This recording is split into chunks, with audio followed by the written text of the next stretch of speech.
sa singularité à imposer. Nous avons une fierté française à maintenir, une fierté européenne à consolider. Affronter pour avancer.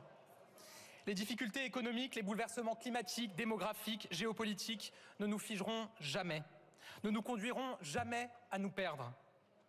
Il ne signifie pas la fin de tout, mais le passage d'un monde à l'autre. Un passage difficile, un passage douloureux, inquiétant à bien des égards, mais un passage que nous réussirons, j'en suis intimement convaincu.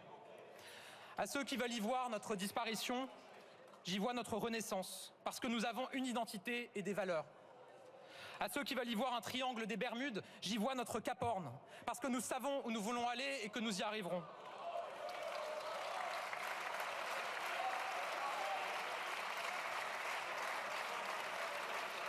À ceux qui veulent y voir une perte de boussole, j'y vois une détermination, parce que j'ai confiance. Confiance parce que je connais le chemin que nous avons parcouru depuis 2017, les tabous que nous avons levés, les obstacles que nous avons franchis. J'ai confiance parce que je connais les Français, leur énergie, leur volonté, leur créativité.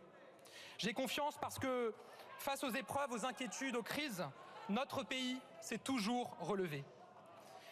L'épidémie de Covid a mis à jour bon nombre de fractures dans notre société. Elle a poussé notre modèle social dans ses retranchements.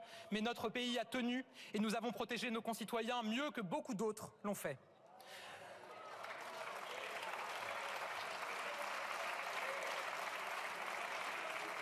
Le dérèglement climatique nous frappe plus dur, plus fort, plus souvent. L'exceptionnel devient la norme. Les catastrophes se multiplient.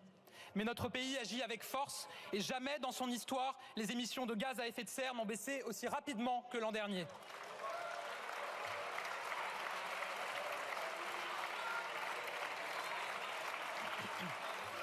La guerre en Ukraine a ébranlé l'Europe.